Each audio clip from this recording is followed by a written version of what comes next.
Culyon ay bahagi ng Calamian Group of Islands sa Palawan. Kasama na rito ang mga isla ng Busuanga at Coron.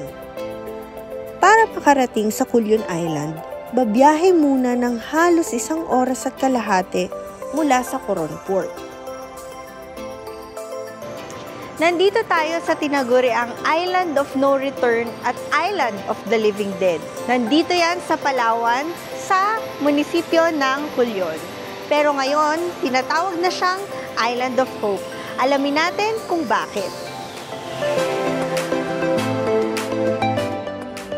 Napakaraming pwedeng pasyalan sa isla ng Coron. Ang isla ay nahahati sa 2.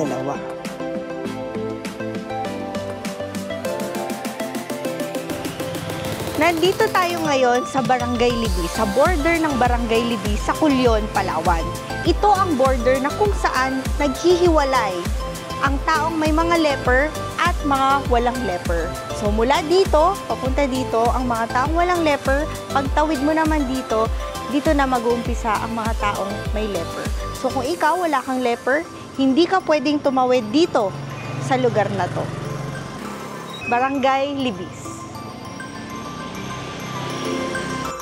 Sa pag-iikot ko sa Culyon Island, natuklasan ko na ang dami palang mga establishment doon na ang gumawa mismo ay ang leper patients. May sariling plaza ang mga leper patients at dito rin sila nagpapalipas oras at naglilibang. May estatwa rin ni Dr. Jose Rizal dito. Sa kabilang bahagi naman ng plaza, makikita ang Malatiatrong lugar. Nagsilbi itong isang entertainment area para sa mga pasyente. Maraming leper patients ang talented, kaya isa na rin itong avenue para mapakita ang kanilang talento. Nakilala ko ang 2 leprosy survivors. Makakalaro natin ng domino ngayon si Tatay Salvador at si Tatay Johannes. Sila ay mga survivor ng leprosy na sakit, pero ngayon fully healed na at wala na tayong dapat katakutan sa sakit na ito. Magaling na sila, tatay, at wala na po tayong dapat isipin, alalahanin at pangamba. Napakaganda po ng Culyon. Bisitahin natin ang Culyon.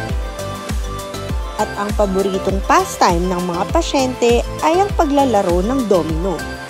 Buti na lang, hilig ko rin ito nung bata ako, kaya't marunong ako at nakalaro ko rin sila, tatay. O diba? Nanalo pa nga ako kahit kalaban ko ang mga batikan. Sa Museo ng Culyon matatagpuan ang napakayamang kasaysayan ng lugar na ito. Nagsimula ang Culyon Island maging leper colony noong 1900s. Estados Unidos at Bureau of Health o dating Department of Health ang nangasiwa dito. Malaking pondo ng Bureau of Health ang napupunta sa islang ito kung kaya simula noon pa man, ang ospital sa Culyon ang tanging ospital sa buong Calamian Group of Islands. Kung ikaw ay nasa Coron o Busuanga at nangangailangan ng medical attention, kinakailangan mo pang bumiyahe papuntang Culyon. Nakakalungkot, 'di ba? Dito naman sa lugar na to, makikita natin ang listahan ng mga unang dumating sa isla. Pinaghiwalay noon ang mga babae at lalaking pasyente para maiwasan na rin ang posibilidad na may mag-asawa o magkaanak pa.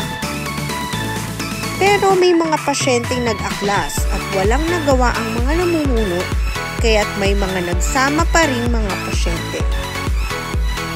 Naging challenge ito para sa mga madre at mga nurse na nagsilbing caretaker ng mga leper patients. Nagkaroon ng nursery sa kabilang lugar ng isla upang doon dalhin ang mga sanggol.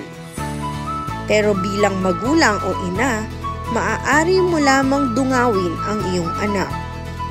Hindi mo pwedeng lapitan ang iyong mga anak. Sa mga bata naman, tinitignan ng isang espesyalista ang kanilang katawan para makita kung may sintomas ba ito ng ketong.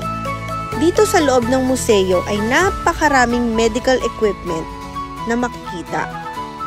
Isa itong patunay na hindi tumigil ang mga doktor sa pagsasaliksik kung paano magkakaroon ng lunas ang sakit na ito.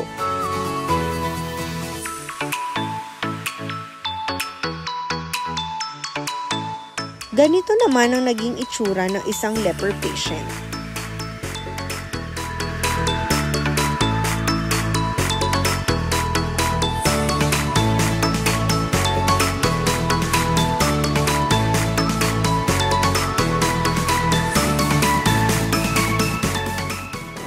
From the land of the living dead and the island of no return, ngayon tinatawag na po siyang Memory of the World.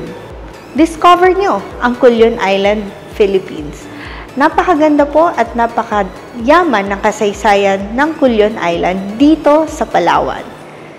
Tuklasin at alisin na po natin ang stigma sa mga leprosy patient at malaman natin ang kasaysayan ng islang ito. This has been Kyla. See you at the next Public Culture. Bye!